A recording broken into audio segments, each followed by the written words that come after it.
0.9% financing on select Sierras or Silverados. Plus, Costco members receive another $1,000 off. Yes, that's happening right now in Louisville. $9,000 off list price or 1.9% financing. You pick what works for you. Costco members, please contact us at the store or at cobblecars.com. All deals with approved credit must trade and finance. Hi, everyone. Kendall Warnock, A1 Automotive in downtown Lincoln. Spring is here. Summer is fast approaching. With weddings, vacations, and weekend getaways on your mind, do not let car issues prevent you from getting where you need to be. Car problems shouldn't be something that you put up with. Let us get you back on the road in comfort and safety. We diagnose all makes and models from Porsches to Hondas, Toyotas, and Chevrolets. We fix a variety of issues with all of them with our talented techs and our experienced staff. A1 Automotive at 11th and L, downtown Lincoln, always honest answers.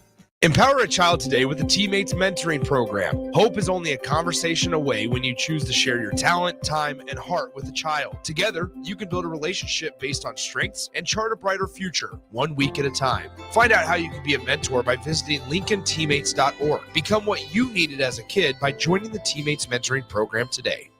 At Southeast Community College, community is our middle name. Our continuing education classes offer personal interest, traffic safety and licensing, online learning, and adult education classes across Southeast Nebraska or online in your own home. Learn to ride a motorcycle, how to start a small business, how to dance, or take a course to advance in your current career path. See the full schedule of continuing education classes online at southeast.edu/continuing. SCC, your path to possible. Alcohol has strained our relationship. Drinking too much can cause harm to friends, family members, and loved ones. By drinking less, we will save our relationship. If you or a loved one is looking for help, find a treatment facility near you at findtreatment.gov. For immediate support, call, text, or chat 988. Brought to you by Nebraska DHHS in partnership with SAMHSA. Grandma and Grandpa, Mom and Dad, then the kids, and now the grandkids. Judson Irrigation has provided lawn sprinkler system design, installation, repair, and service to 4 generations. They're just like members of the family. Loyalty, trust, service. It's what you deserve and expect from Judson Irrigation. Keep summer green. Call Judson Irrigation 402-420-6277 or judsonirrigation.com. You can help fight deadly diseases like RSV and influenza while getting paid for your time. Velocity Clinical Research is now seeking clinical trial participants in your area. Participants can receive your time. Velocity Clinical Research is now seeking clinical trial participants in your area. Participants can receive compensation for study-related time. No health insurance is needed to join. Find a study near you at velocitytrials.com. That's velocitytrials.com.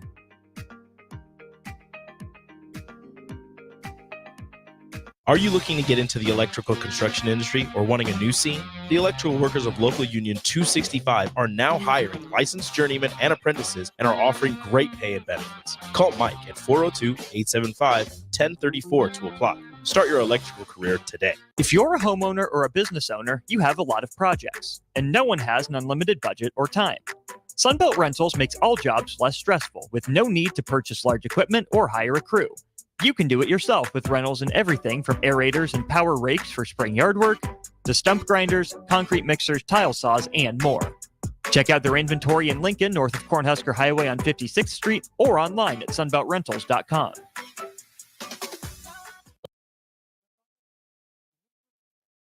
Coming at you live from the heart of Lincoln, America. This is the Don't Punt Hour with former Nebraska receiver. Throwing over the middle, completes the pass. He's got speed to the end zone. Touchdown! 45 yards. And return specialist. This time he beats the kicker in one more. DeMornay Pierson-El. Not only does the sideline have confidence in Pierson-El, but Pierson-El has confidence in Pierson-El. On 93.7 The Ticket and theticketfm.com.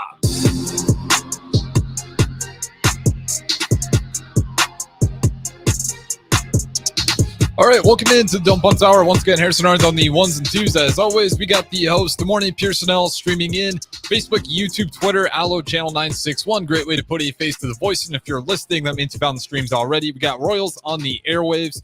402-464-5685. Sorry, Hema text line still open to you guys.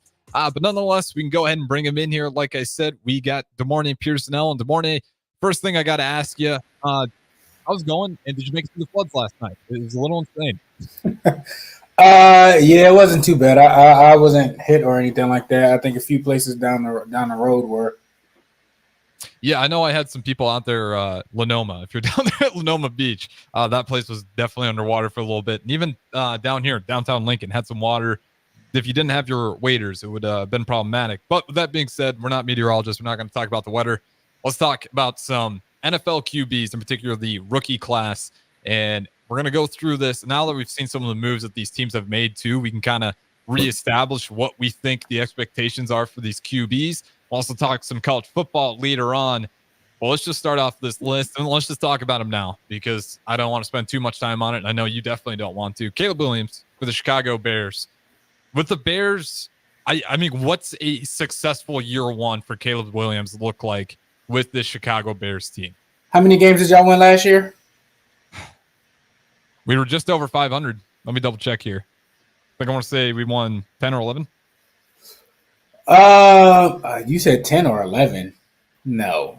Y'all couldn't win over 9 games. I think it might have been 7 if I'm being honest. I tried to pad a few more here. I see. I think anywhere 7+ is a good season for him as a rookie. Yeah, that's not bad right there. I think just for the Chicago Bears, you just got to go over 500. That's the real goal for me because the Chicago Bears, for how much they have on paper, if you don't go over 500, I know it's a tough division, but you're actually spending the money now. The defense was starting to cause problems, was doing really well in the turnover margin late in the season. You're going to have a defense that's going to give your guys on offense a chance. Really just comes down to Caleb Williams. Do they need to make the playoffs for this to be a success? No, I don't think so. I mean, you have a rookie quarterback. Patrick Mahomes had his first year. So, no, it's not, if he doesn't get the playoffs the first year out, it's not a bust. Like I said, 7+ games, that's a successful season. Y'all have, on paper, a better team than Justin Fields was there. But again, you're a West Coast quarterback coming into playing in the Midwest. That won't be easy. And y'all division outside of maybe the Vikings, and the Vikings, I think, still have a pretty good team. I like their coach. I like what he's doing there. I think their defense is solid. Y'all are still the worst team in y'all division. Yeah, they were 7-10. It was 7 games. So yeah, I think if they get to 7, with a rookie quarterback, that says a lot, and that would be something to build off over the years to come. Yeah, I think it's tough because you don't want to put playoff expectations because you got the Detroit Lions. I hate talking about it, but yes, the Green Bay Packers winning 9 games last year with Jordan Love, and Jordan Love looked pretty solid. Obviously, they beat the Cowboys the first kind of. Maybe not that shocking, but I don't think a lot of people are betting money on those Packers to beat that team.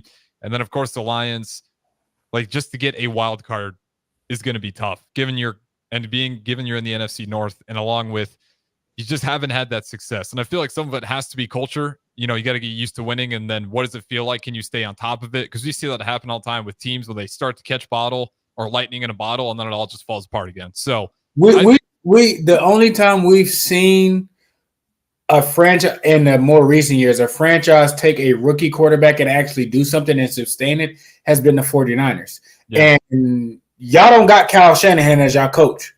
So, yeah, like I said, 7 games, next quarterback. All right. Easy there. Hey, trust the Eberflus. Yeah, okay. You wanted him fired too, but okay. Hey, man, I got to convince myself somehow about this season, but we're going to leave it there. Yeah, for me, I think it's 500. Get to 500. You haven't been there. You barely sniffed it. You have to go back a decent amount for the last time they did it. So I think just get to 500. Be respectable. That's a winning season for the Bears. A respectable record, 500. Jaden Daniels, Washington Commanders. This one's a little more interesting. Looking at the Commanders with what they have depth-wise, he's got a few weapons. He's going to have much lower expectations just because I don't think people are looking at the Commanders too much. You won 4 games last season, 4-13. what's a real winning year look like for rookie QB Jaden Daniels? If they win their division. I mean, we know what Dallas is. I think their conference hasn't had a repeat conference champion in like 12 years or something like that. So I think the Cowboys won it last year, and if it goes to show, they won't probably win it this year. So it's gonna be between the Commanders and the Eagles to win it. Mm-hmm. Yeah, definitely not. You got Dan Quinn as a head coach. We've seen what he's done with the Falcons. We've seen what he's done with the Cowboys. So the defense will be ready to play. You got Cliff Kingsbury, who is arguably one of the better offensive minds. He was a better offensive coordinator than he was head coach, and even still, he was doing things with the Cardinals. So you got, a guy with a high ceiling, with a guy who's had Kyler Murray, who's had Patrick Mahomes, who's used to dealing with, higher caliber guys, and you're giving him a dynamic quarterback who's, they arguably, they can say whatever they want about Caleb, but he was giving Caleb a run for his money. And he played in SEC and won the Heisman. So, like I said, I think what they have on the offensive side, I think they have enough to win anywhere 9+ games, honestly. Yeah, they still got McLaurin. Dotson too. I think he's pretty underrated wide receiver. I should say underrated. He's younger. He's still gaining the respect. But they got Ertz down there. They got Brian Robinson. They got Austin Eckler. Their offenses. They have some nice pieces on offense. You can do some things, and with Cliff being creative, and like I said, the part of him having developed the talents of Kyler Murray and having developed, Patrick Mahomes and everything like that, to see how they thrive and whatnot. And now he doesn't have to worry about everything and answer to a lot of stuff. He can just worry about answering with the offense. I think he's going to play way more relaxed. Yeah, he seemed like, if I'll be honest, if it's not Caleb Williams, that's the guy, or Michael Penix Jr. I like both those guys as well. But yeah, he's going to have some weapons around him. Honestly, not too much different than Caleb Williams. There is a roster there. There is weapons. So when you get there, the coaching culture is different. The coaching, I'm talking about just weapons on both sides. I think people will take Dan Quinn over whoever the DC is of the Bears, and I think a lot of people will take their offensive coordinator over whoever the offensive coordinator is of the Bears. So I'm just saying, like, that's a better coaching position. It is. I'm not going to argue with the Bears coaching staff. It's pretty clear. They haven't been on top, and they haven't been on top for a long time. Not even. They've been on the bottom of the barrel. But yeah, I think he's going to have some talent there. Do you think, like, Pro Bowl, realistic possibility for him? Unless he comes out like C.J. Stroud or something better than that.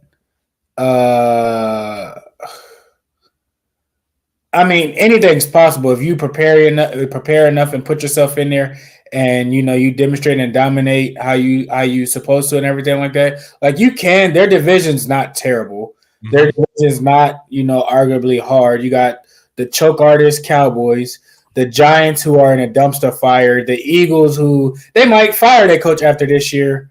They're still on that Super Bowl run high. Me thinking, like I said, they have an opportunity to be number 2.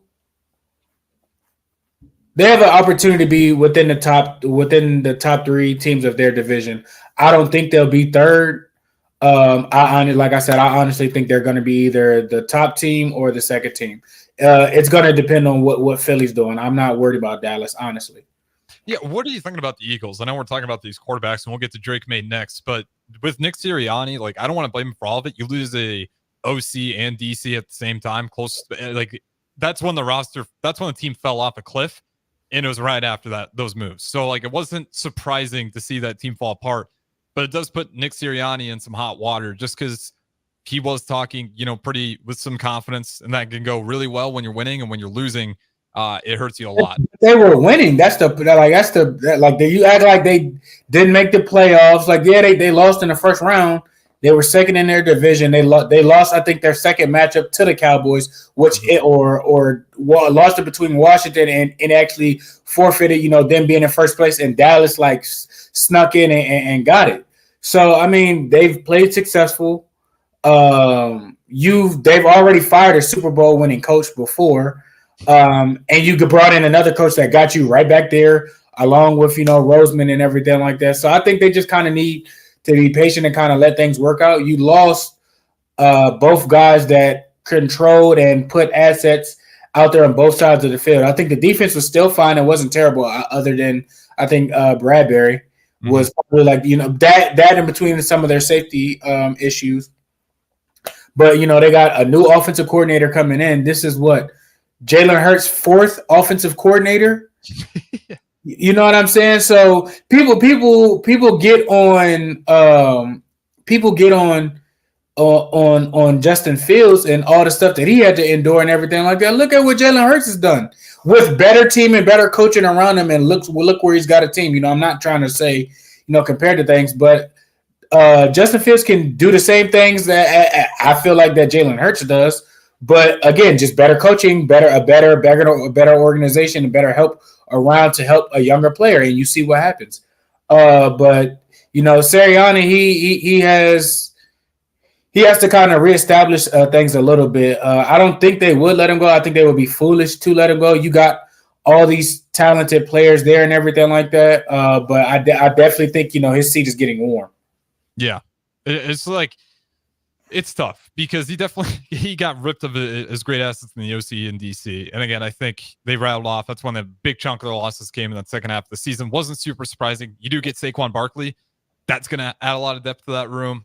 With Jalen Hurts, you like that a lot. I think for them, I'm nowhere near the panic button. I think Nick Sirianni is a good coach. Jalen Hurts, the team seems to still have belief in it. Nowhere near panic. Not like the Buffalo Bills, where they're in a different set of panic because they're kind of coming towards the end of the road here, and they were never able to get past the Chiefs, even after a Super Bowl or not. And playoff time. It's only been two people to be able to do it. Yeah. And that's been Brady and Joe Burrow. Mm-hmm. So I mean, it's just, that's a tough situation to be in, and they're kind of almost hitting a reset button. Yeah, it definitely, obviously not with Allen, but with the wide receiver core, absolutely. The team, the weapons around him on offense and the weapons on defense. Yeah, I mean they're not even the same team that they have been, in the last past 5 years. You let go, one of your best safeties. You let go your top middle linebacker who controlled everything. You let go your number one draft pick corner who's a lockdown corner. I understand he got hurt or whatever, but I mean you've added pieces, but those pieces still aren't anything compared to the guys that you've lost. Yeah, and what kills is last year felt like it was finally the year. Nope. They beat him in the regular season. You're like, oh, we got him now. We get him in Buffalo for the playoffs. At least we hosted. You got Miller. He feels like that last piece you need, just that extra ounce of pressure to try to get Mahomes off his game. Doesn't work. Just to get to the playoffs, here come the Kansas City Chiefs. I do start to believe that the Buffalo Bills might actually be cursed because, I mean, for the runs they had in the past, and then, of course, right when they're hitting their peak, they run into the generational talent that is Patrick Mahomes. It's just brutal. Just bad timing. Great team, but now, like we talked about, we're not going to dive into it, but he's going to have to do it with less than he ever has before. Yeah. Now, Mahomes did it, and it worked out. He just threw it to Kelsey way more, and they still found a way to get it done. So it's just going to be interesting to see how does Josh Allen handle this kind of roster. Next quarterback, though, Drake May to the Patriots. This one, probably the least amount of hope, just because the Patriots, what they have on paper, they only won 4 games last year. What's success for Drake May look like? That's different just because the organization stepped into a different way. So we don't know what they're going to look like holistically from a coach's standpoint. You have a first-year head coach with, I think it's Gerard Mayo, I think. Mm-hmm. The defense will be fine. We know that. I think they have the right people in there to play better situational football on the offensive end. You kind of got a guy who's kind of used to playing in the cold, played at UNC. You know, they played up in Boston College. They played up in Syracuse. Syracuse got a dome, so I mean, it really don't matter. They played in Pittsburgh, Louisville, and places like that. So I think if he gets over 6, if he gets to 6 or above games, I think that's a successful season for him. Again, he's a rookie quarterback. They don't really have too much on the offensive end. Like I don't think I can name you 3 receivers that they have in the receiver room. Yeah, I it's depleted. There's not a lot there. I mean, they would be luckily to get to 5, but like I think if you get 2 above last year with a new coach, a rookie, and not many offensive weapons, I think that'll be good. Yeah, for him, it's not even win-loss total. It's do enough to make yourself the solidified starter for next year. Like, just do enough that next year there's not a lot of question if it's going to be you again. Like just win the job. Show enough to where if people decide to come and play here, they know that you could be the type of quarterback that they want to play with. I think that will also contribute to them having a successful season. I'm not saying just airing the thing out or beat Tom Brady or whatnot, because I don't think Mac was a terrible quarterback. I think he just wasn't really comfortable playing in the cold. He's from Florida. He played at Alabama. He really haven't played any cold games, and you get tossed in to play in that system. He was better. He was better with McDaniels, given. But I mean, after that, just how they handled that situation, I'm not putting all of that on Mac. And he didn't have too much help on the offensive end. And if you go back and look at his games, the games where they played in the cooler temperatures or warmer temperatures, he thrived. He could make all the throws and whatnot. I just think, him being there and kind of just with Belichick and kind of what his fall off was a little bit kind of happened with that. So if they can get him to 6 games and above, I think he'll be fine. Yeah, the Mac Jones is always interesting. His just felt like a confidence issue too, especially when the Zappy situation really started peeking to a head. When you got the crowd chanting for the backup, and you really know the coach he's not putting you out there as like, nah, you are the guy. He's kind of leaving that open in the air. You're constantly looking over your shoulder. You're rotating, starting in and out. So I think definitely just needs to change the scenery. That's why I say for Drake May, if you win just win the starting job. That's all you got to do. Just do enough to be solidified as the starter. I think that's a win. Don't even worry about playoffs, win losses. Just try to win the job, because that's just going to be a tough team to really highlight your talents. Like, there's just not a lot of weapons there. But next one, Michael Penix Jr., the last one before we go to break here. This one's interesting. We've talked about already with the Kirk Cousins situation. Michael Penix Jr., I mean, can you even really grade him for this year? That's going to be hard, because it depends on if Kirk is going to play or not. If he gets playing time the second half of the season when everybody's kind of bummed up and like things are slowed down and you've kind of had time to adjust. So it just depends on when and how much he gets to play. Like exactly what's the situation. Are y'all committed to him sitting and just learning and kind of fast track the mental aspect of things and just like, look, like this year we rolling with Kurt, giving him the keys to kind of see what's up? Or is it we don't really know what's up with Kirk's health? He's not quite back just yet. He's not exactly what we thought we were going to be, and we don't need to see, this roller coaster anymore. We're rolling with you. So it just depends which one you get. Like how early is it going to be? Their division isn't strong at all. It's probably the weakest in probably football. So, I mean, it's hard to say how many games he's going to get. Yeah, I don't think, I wouldn't be surprised if he doesn't really get any outside of garbage time or, an injury with Kirk Cousins. I think how much money they're paying Kirk Cousins, I think Michael Penix Jr. is the QB in progress. I think they're going to try to take a page from Packers book and let's develop a guy, take a page from the Chiefs book, what they did. Why am I blanking on? Was help me out. The Chiefs quarterback, Alex Smith. Smith. There it is. Alex Smith. Yeah, obviously, Mahomes gives credit to Alex Smith quite a bit for his development. So if he doesn't play, I mean, really just. And the Chiefs weren't losing like that. Like Alex Smith was like, they were winning. They were double-digit winnings. They were just losing to a very good Bronco team that was outrageous. Yeah. So, like I said, it just depends on what's going to happen with Kirk. So it's hard with that particular one because it's like we don't know.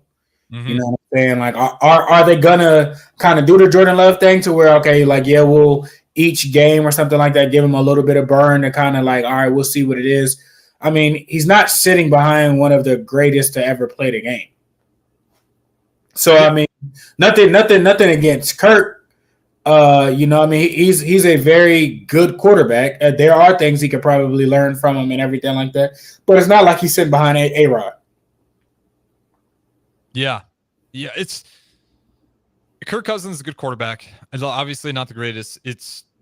I'm sure Kirk Cousins would have loved, to get Rome instead of another QB out there. But the more time goes on, you got $100 million and you coming off of Achilles injury, man. If you don't sit down somewhere and enjoy your check that you're getting, regardless if you play or not. Fair. Hey, he's getting paid. There's no need to rush. Like, okay, I got, you know what I'm saying, a year to see necessarily what's up. Like, don't do too much and push yourself back and kind of put yourself in a predicament to get yourself hurt earlier before then. Do you think Kirk Cousins tells you, though, start this NFL season? I think everything's reading that he's going to be good to go. I'm not too worried about him being banged up. He hurt at the beginning of last season, right? Mm-hmm. Yeah, I think he'll be fine. Yeah, and then it's just, I think he'll be 100% heading in there, and it's just going to be, for me, the win is absorb the playbook. I think it's probably going to be that type of year for him. If he gets an opportunity, great, but he's in a good spot where, because of Kirk Cousins, he's just going to have time to learn the game. And it is good to have a quarterback that, for the most time, is a winning quarterback. He can learn under him. Yes, not the greatest of all time, but neither was Alex Smith. But still, a good quarterback, got to the playoffs consistently. You can learn a lot from him. With that being said, though, we'll go ahead and wrap it up. We'll keep talking some more football on the other side. So don't go anywhere. Dump Punt Hour with DeMornay Pierson-El, Harrison Arns on the board. We'll talk to you in a little bit. Okay, it's time to sell the house. How do we even begin to choose from the hundreds of realtors in town? Easy. We make a pros list. You mean a pros and cons list? No, just a pros list. We need someone with pro photography to showcase the house in the best possible way, pro marketing to make sure we get maximum exposure, pro negotiations so we know we get the best price. This is one of those times where you already know the right answer, isn't it? You know it is. Ben Bleicher and Professional Realty Group. Contact Ben Bleicher and the team at Professional Realty Group of Berkshire Hathaway's Home Services Ambassador. Online at prg-ne.com.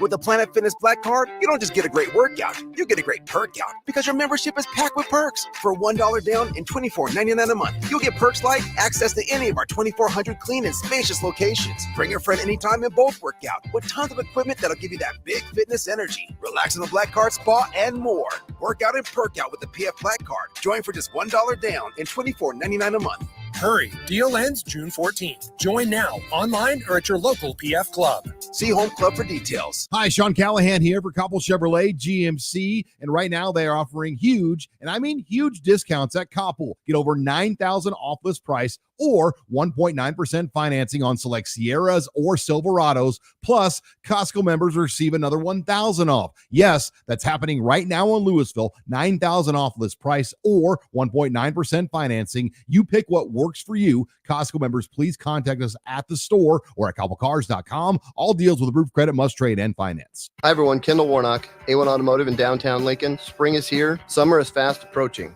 With weddings, vacations, and weekend getaways on your mind, do not let car issues prevent you from getting where you need to be. Car problems shouldn't be something that you put up with. Let us get you back on the road in comfort and safety. We diagnose all makes and models from Porsches to Hondas, Toyotas, and Chevrolets. We fix a variety of issues with all of them with our talented techs and our experienced staff. A1 Automotive at 11th and L, downtown Lincoln, always honest answers. Empower a child today with the Teammates Mentoring Program. Hope is only a conversation away when you choose to share your talent, time, and heart with a child. Together, you can build a relationship based on strengths and chart a brighter future, 1 week at a time. Find out how you can be a mentor by visiting LincolnTeammates.org. Become what you needed as a kid by joining the Teammates Mentoring Program today. At Southeast Community College, community is our middle name. Our continuing education classes offer personal interest, traffic safety and licensing, online learning, and adult education classes across Southeast Nebraska or online in your own home. Learn to ride a motorcycle, how to start a small business, how to dance, or take a course to advance in your current career path. See the full schedule of continuing education classes online at southeast.edu/continuing. SCC, your path to possible. Alcohol has strained our relationship. Drinking too much can cause harm to friends, family members, and loved ones. By drinking less, we will save our relationship. If you or a loved one is looking for help, find a treatment facility near you at findtreatment.gov. For immediate support, call, text, or chat 988. Brought to you by Nebraska DHHS in partnership with SAMHSA. Grandma and Grandpa, Mom and Dad, then the kids, and now the grandkids. Judson Irrigation has provided lawn sprinkler system design, installation, repair, and service to 4 generations. They're just like members of the family. Loyalty, trust, service. It's what you deserve and expect from Judson Irrigation. Keep summer green. Call Judson Irrigation 402-420-6277 or judsonirrigation.com. You can help fight deadly diseases like RSV and influenza while getting paid for your time. Velocity Clinical Research is now seeking clinical trial participants in your area. Participants can receive your time. Velocity Clinical Research is now seeking clinical trial participants in your area. Participants can receive compensation for study-related time. No health insurance is needed to join. Find a study near you at velocitytrials.com. That's velocitytrials.com.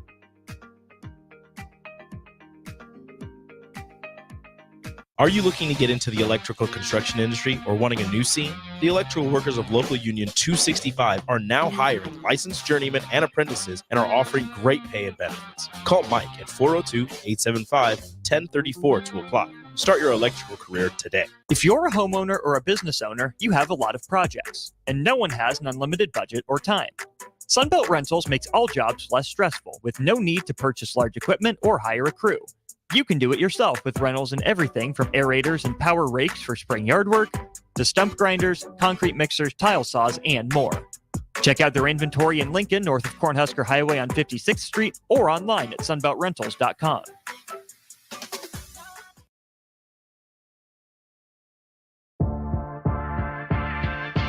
This is the Don't Punt Hour on 93.7 The Ticket and theticketfm.com. Here is your host, DeMornay Pierson-El.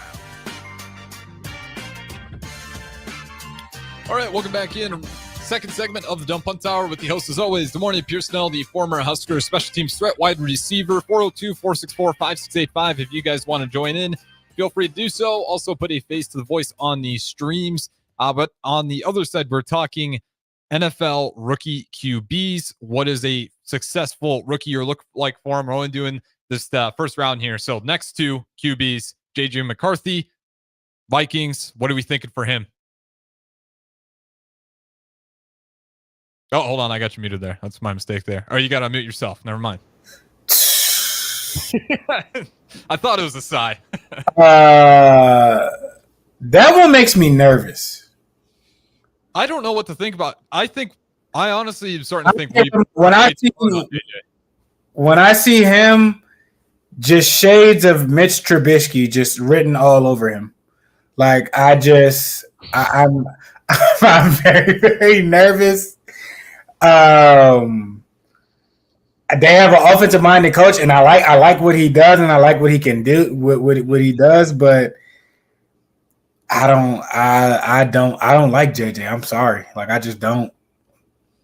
He's tough one because he's like small sample size on what was the champion of college football because he wasn't asked to make a lot of big throws. It wasn't because of him they were the champion. Yeah, it was that offensive line and that defense. That defense really was. I mean, he took care of the ball a majority of the time. I would just need to see it. I would need to see it at this level to believe, but to believe it or to get something to change my mind. I'm not saying he's terrible. I'm not saying he sucks. I'm just saying I just don't really like his game. Yeah. I don't think he is a Joe Burrow. I don't think he is a Dak Prescott. I don't think he is a Justin Herbert or a Tua. Can he be a Brock Purdy though, just like that game manager where he's like not asked to do? I can't cuss on air, but I would if I could. I can't say what no. You can use your imagination. No.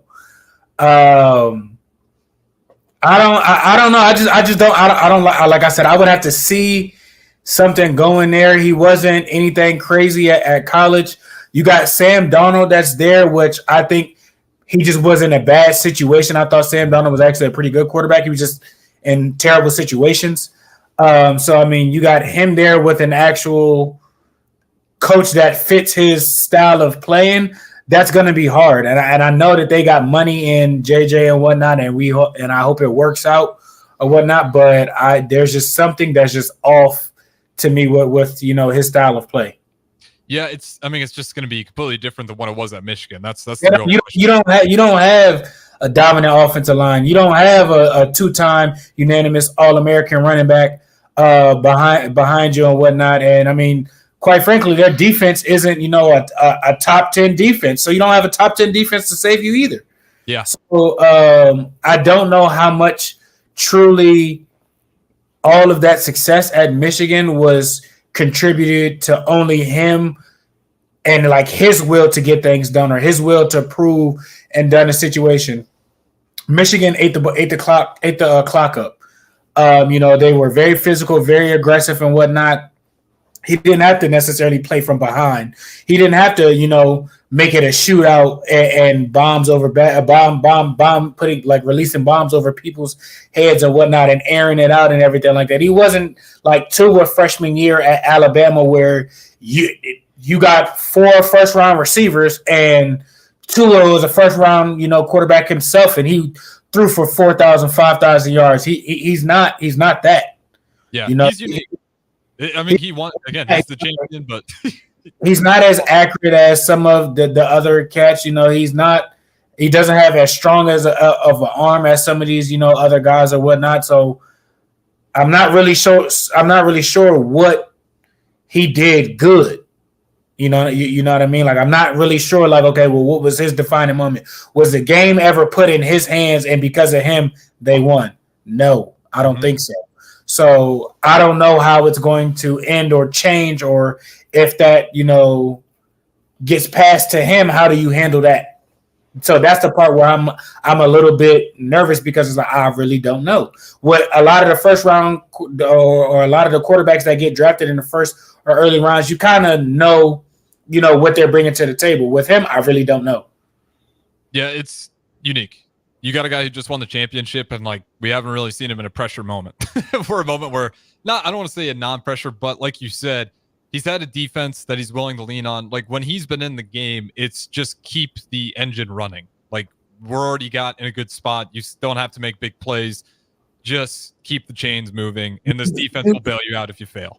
You better hope he's as good as or even on the level of Kirk Cousins. You better hope. Yeah. Because it's just like, I'm not saying Kirk was a terrible coach, player or anything like that, but when he was in Washington, Kirk was winning games. Mm-hmm. Kirk was willing, and like Kirk was, that's what I said, he's a good quarterback. Is he an elite quarterback? Debatable, but he's a good quarterback. You could win a lot of games, and they won a lot of games with a good quarterback. I'm not so sure JJ McCarthy will or is on that level to be a good quarterback. And that, that's up to see how his development goes and everything like that. Like I said, I do like the head coach. He's under, the Sean McVay tree. We've seen what they did the year before with the Kirk Cousins, who was good. Where I think they went.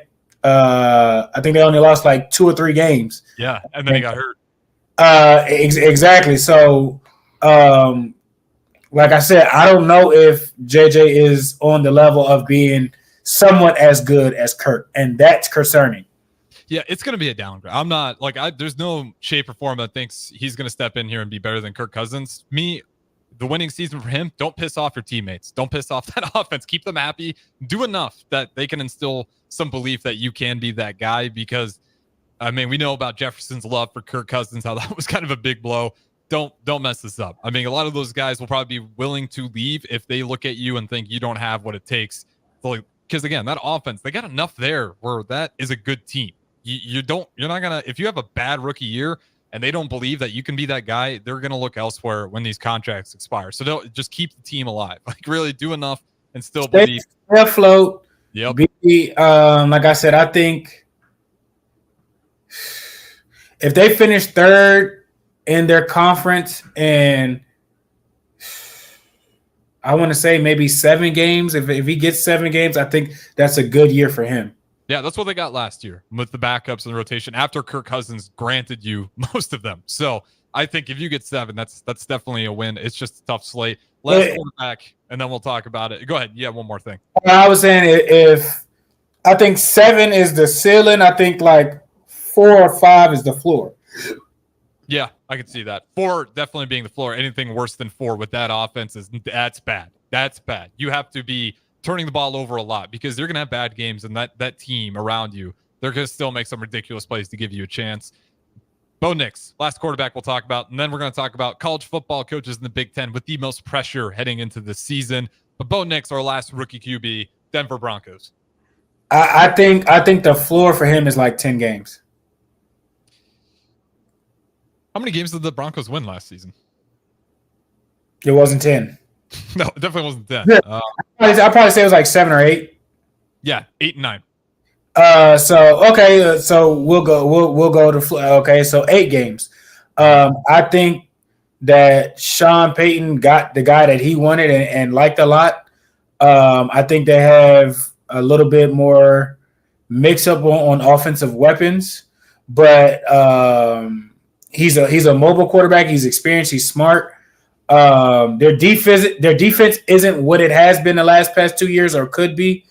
So that's the only thing that's concerning. But I think they're going to put up points. I know that they got blown out, put 70 on their head and everything like that. But once, they were winning, and Russ was playing in a place that didn't want him, and he was still doing good. Mm-hmm. So now you got a guy that Peyton likes and wants, and he's building stuff around him. He has old players from New Orleans down there, and a mix of the players that are still there in Denver. That's good. So I think, like I said, I'm rolling with 9. I think 9+ is a good season for Bo.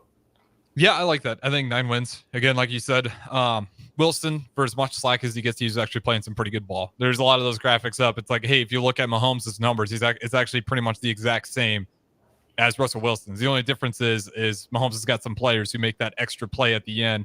If you have a Travis Kelce, you're going to get a few more touchdowns than based on what he had. So with that being said, I think with Bo Nix, I don't have crazy high expectations. I think it's actually a pretty good grab. You can get him all the way at 9. Not bad at all to get Bo Nix. I thought definitely he would be picked, or I definitely thought J.J. McCarthy would kind of be the last one out of those groups to be picked, but Bo Nix happened to be it. So I think for the Denver Broncos, don't hate it at all. He's got a chance there, clean slate. I think it could actually work out for him pretty well. But let's talk about these college football coaches in the Big Ten. The most pressure going into it. Part of this list inspired by On3. They put out a thing out. I moved them around, but give me the Big Ten coach with the most pressure heading into this 2024 season.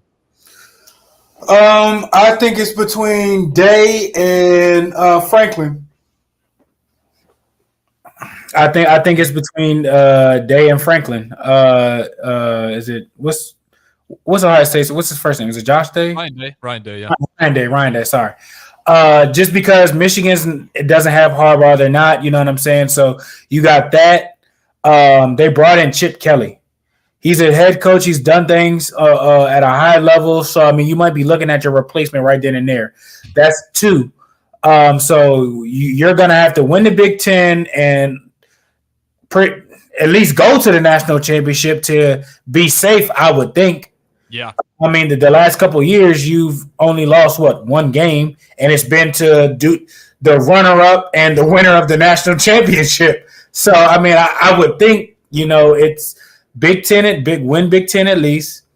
and at least make it to, the national championship or semifinals or whatever. So I think, that it's a lot on him. And then the same thing with Franklin. I mean, Franklin they've had a lot of draft picks.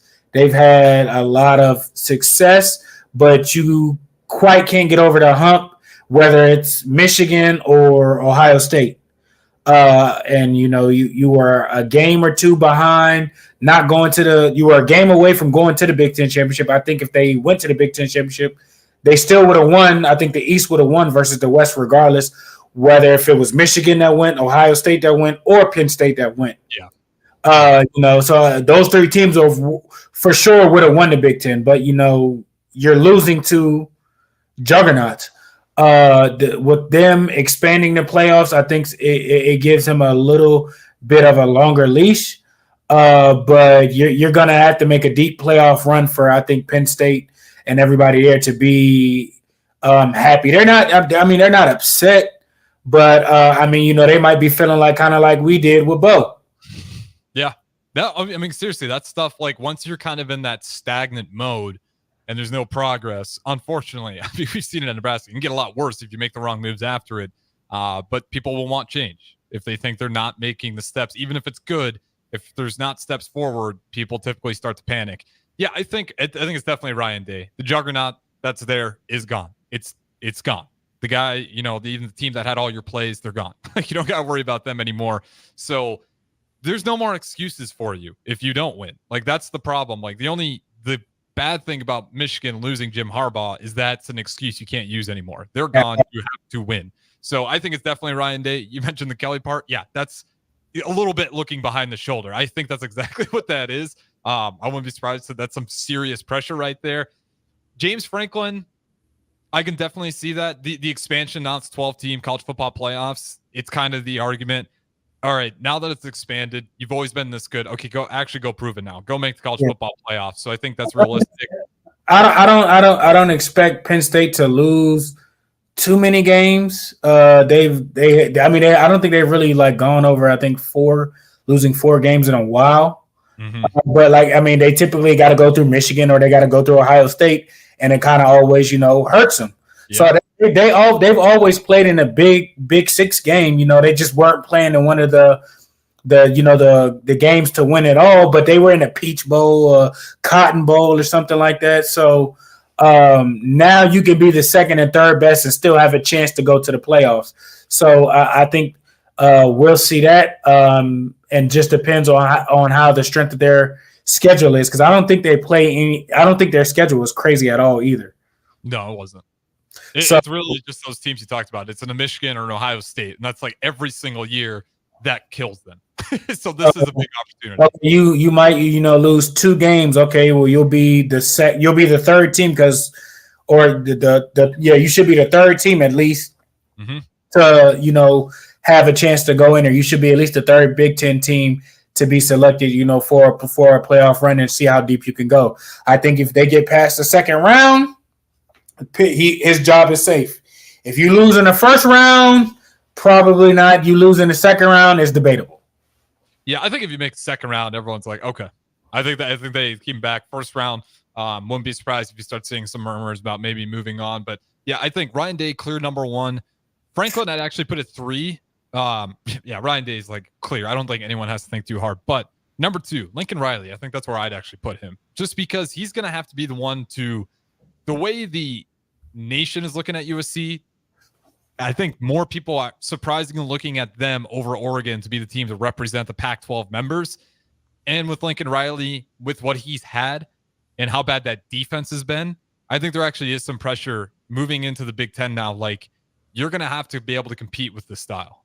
USC move heaven and earth to get Lincoln Riley out there. I don't think. And I know they had a young team. Mm-hmm. So I think he's fine. He has at least another 2 years. I don't think this year they're really looking at, but next year he needs to make a long run, a run to the playoffs or a Big Ten, at least contend for the Big Ten championship, and he'll be fine. I'm not as concerned. about him. It's just you were dominating in the Pac-12. You won a Heisman. You changed school. You brought people. You kind of put USC a little bit back in the limelight of things, and that's good with being out in LA and kind of keeping up with stuff and everything like that. So I don't think the pressure's on him at all. All right, that's fair. I mean, it's a fair argument to make. I think there is some pressure. We'll find out once this college football season rolls around here. But I think it's because they're expected to be good, and if they just show chunks in the armor, I think there is going to be a serious panic about him being the head coach of that roster. But I this one, I'm not sure where to put. I don't even think I'd put him at 4. But I think Brett Bielema slides under the radar in the hot seat.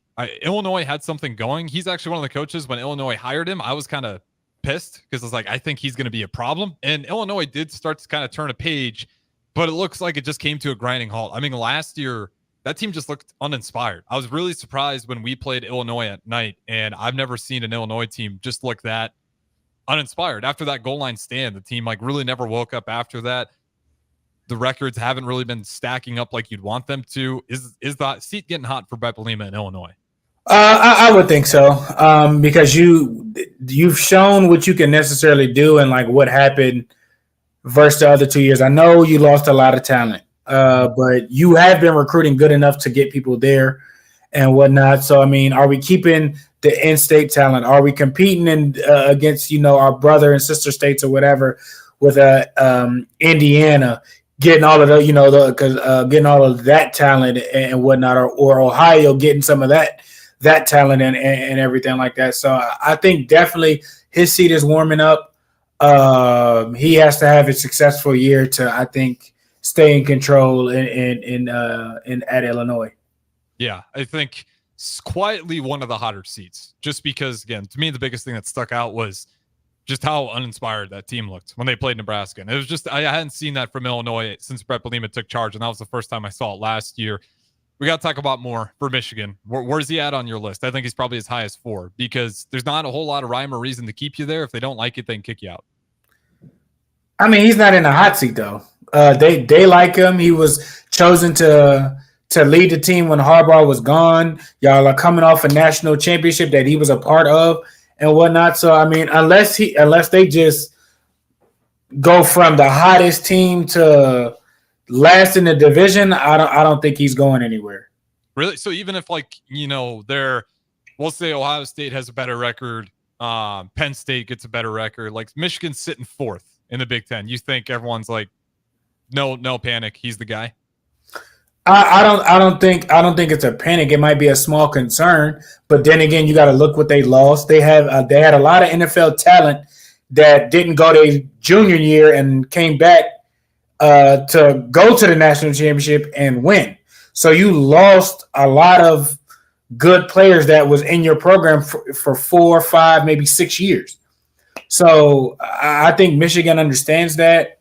And he's been under Harbaugh enough to still have those core goals there and whatnot. And now it's just kind of continue to win and get the athletes there. So I don't think he's on a hot seat at any point in time. Like I said, unless you go from, if you are probably in the top 4 of the Big Ten, he's probably fine. If you are in the last 3 of the last 3 positions of the Big Ten, I would be a lot more concerned. Yeah, and I think it actually probably will be a pretty smooth ride just because that connection he had. He already did it when Jim Harbaugh was suspended. They were winning. The team obviously rallies behind him. That was, if there's anybody who's going to take over, there's going to be more. So he's not going to have to win the team over. It's going to be pretty seamless. They just can't drop off. And I don't think they will, but I think there is pressure just because you are the defending champs. Let's talk about Iowa. Kirk Ferentz. He is such the most bizarre coach because the defense is impeccable. The offense makes you want to stop watching college football entirely. It's insane. I think Iowa is just happy to do what they do with the kids that they get. Unless that coach retires or a scandal or something comes up or he got a gambling problem or something, he's not going nowhere. He is not going nowhere at all. He's a good coach. I do respect that man. Yeah. He spoke to me after every year, in Lincoln. He's a good coach. He probably loved you. Are you kidding me? No, he hated me. Oh, because he wanted you. You Iowa punt return. Oh my Lord, they would have been. He is an old-fashioned coach. He's probably the bottom of the list of people who are in the hot seat. You got tight end you. So clearly, whatever he's doing, he's getting it right. Yeah, you know what I mean. They have a lot going on. It's thanks to him. He's not going anywhere unless he wants to leave. They won't. He's like Saban with he can, even if he does leave, he can still go back in that building. He's not going anywhere. Yeah, I think. Well, I say that, but I'm like, I think of Bo Pelini. I'm not gonna lie. Like he's kind of in that because like you look at the message boards and you talk to Iowa fans and they sound just like Nebraska fans through the Bo Pelini era, where it's like half the fan base is like, no, you're maniacs. The other half is like, but we've been doing this forever. Like, when is it gonna? Are we just gonna be this type of university where yes, we make it to the Big Ten championship game, but we get our faces kicked in every single time? That was kind of the Bo Pelini era. Yes, we're winning. We're very respectable. We play Ohio State. We get our faces kicked in. That's kind of the ordeal. So I think there is potential. I think he's probably going to stay there, like he said. I think in-house they aren't going to get rid of him, even if that's what the fan base wants. Nebraska was a little different. There's some things that went on that kind of helped that for that Bo Pelini to make that executive decision. I was happy to be there. Period. Their officials, everybody in there, they're happy with doing fine. Nebraska wasn't, and we made a change. That's just what it was. All right, Luke Fickell. We'll leave Kirk Ferentz alone. That's who's coach? Wisconsin. He's been what, a year? Yeah, because he was on that electric Cincinnati team that was shocked everybody. That was playing really well, and then of course he makes a move over to Wisconsin. That's why I know that name, man. He better start winning. It's you know how you get in your car and you turn your heat seater on and it's the lowest. It's on that one to where you might feel it a little bit, but it's nothing too crazy. It's starting to warm up. I think that's where he's at. Wisconsin is another school like Nebraska. You know, they expect a certain thing with Paul Chris. They were getting where they wanted to be at, and I think he has a short leash to change people's mind. Yeah, he ought to thank Nebraska because the seat was actually, it was on that second icon of the heat warmer when they were playing Nebraska, because both teams were like, one of us has got to go bowling here. We're trying to, Wisconsin, Nebraska, we've been raving about these coaches. One of us has to do it, and this is going to decide it right here. You're welcome, Wisconsin. We gave them that one. They get to go bowling. I think they actually got 7. They got one after that. Nebraska, we know the story. They lost everyone on the way out the door. But yeah, I think people were just underwhelmed by it. I think they were expecting a lot more because talent-wise, they had a lot more than what Nebraska did. If we want to go back to the quote-unquote blue chip ratio, they had more talent, more 4 and 5 stars. Nebraska did not, and they were kind of in the same boat midway through the season, and you could argue Wisconsin had the easier schedule. So with that being said, I think he's got a little bit of a hot seat. One coach left. Well, actually got a little bit of time. We can get a few more in here, but Matt Rule, where does he sit in this whole thing? Year 2, Matt Rule. Year 2, Luke Fickell. I think Matt is the lower half of the Big Ten. Just because what he was able to do and bring in on the defensive side, that part was fine and dandy. You had players on the offensive end. You just literally were plagued by one position. Yeah. We had better quarterback play. We probably win 7 games, and that's the floor.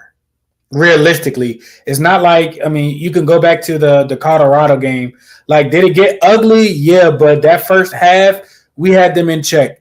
The defense can only do so much if the next 4 series, 3 out of 4 are turnovers, and they got to protect, their end zone on their own side of the 50. So I think he established himself. I think he's fine. They gave Scott 5 years? Yeah, 5. And as long as he's progressing year in and year out and changing things and whatnot, I think he's fine. I'm not. Nebraska's not hitting the panic. Nobody's worried or anything like that. Now, if they have this fumbling problem or turnover problem again with these new quarterbacks and everything like that, then there might be, an issue. But I think he's fine. I'm not concerned about his job at all. Yeah, I think he's going to be fine. I think it'd have to be disastrous. If he doesn't go bowling, does that change it? If we don't go bowling again? I mean, it's 2016. We'd be getting almost to 10 years. It depends on how he didn't go bowling. If it depends. If it's an ugly injuries, like if it's through injuries, do you blame him for it? No. Okay. So you're willing to have some stipulations in there? Yeah, most definitely. That's fair. I think that's honestly fair. Just because you do look at what he's been doing around with recruiting, everything seems like it's on the upswing. So even if now, I will be incredibly disappointed and shocked if we don't go bowling, but I'm not going to say we need to fire him. I just think, especially, man, the door's rotated enough. We keep doing that, we're not going to have a program left anymore. But yeah, Matt Rule, I think he's probably like middle in this list. I don't think he's too far up, not too far down. Since we got only about a couple minutes left, who's the safest coach? I'll give you mine. Foster, UCLA. You got no expectations on you. Just go have fun. I don't think they're expecting a lot. I think Oregon's coach. Lenning? Yeah. I mean, he shocked you, or he showed you what he can do last year. He established himself. I mean, they were one game. If they had to beat Washington, I mean, you'd be raving about them, but they didn't. They lost, I think, twice. So they did. I think he's probably the safest. Yeah, he's got some pressure, but I think again, who's going to have more success, Oregon or USC? Because I'm probably going to lean towards the Dan Lenning. I want to give it to the. I think Oregon, just because you have a veteran quarterback coming in who's used to kind of playing in that type of style and system, and they've seen what Bo Nix could do. Mm-hmm. Not to say that Gabriel can't do it, but I mean he was throwing the ball around the yard. USC, we don't know what they're going to have on the offensive side. You lost a Heisman winner. So I know you got other guys coming in and whatnot, but I mean, you each year you replace the Heisman winner with another Heisman winner. So I mean, Baker came out of nowhere. Kyler was probably one of the best players to come out of Texas, and Caleb Williams broke all their records. So I mean, I'm not saying he doesn't know how to pick quarterbacks, but we need to see it, and it's a freshman. So I don't know what that's going to look like. Fair. Yeah, I think it's just going to matter what that defense looks like for me. How good is it? It's just this transition to the Big Ten. It's going to be hard to grade these coaches on how severe. Is it their fault, or is it just the culture so much different? You got to give them a grace period to adjust. Your defense is definitely going to have to step up playing in the Big Ten. You can't not have a defense and expect to do good, because when you go up against some of the heavier teams who can score just as fast and just as easy as you, but their defense they got first through third rounders, you'll find out real quick how ugly it can get. Especially when we get to those November games and it starts getting and you're used to playing in that Cali weather. You talk about the weather a lot, and you're not the only former athlete. That weather is a real thing based on how many of you guys consistently talk about it. So that's an adjustment that can't be understated. PJ Fleck, I completely forgot about him. I think he's on this list, though, and I think he's higher than people realize. He had the lookalike quarterback in Tanner Morgan forever, and now he's kind of... I would say he's top 5. Yeah, he's kind of... The rolling is starting to slow down. Mm-hmm. The sails are not catching. The boat... Caught on a log. Might get burnt. The boats might get burnt. He has to. I think he has to have a successful year, a winning season to do anything. They've been putting out athletes left and right, getting drafted and everything like that. But they've kind of plateaued out a little bit. So he's going to have to, move up the ladder a little bit. You're going to have to get 7, 8 wins, 9 wins, and that's hard in the Big Ten. Yeah, it's kind of interesting.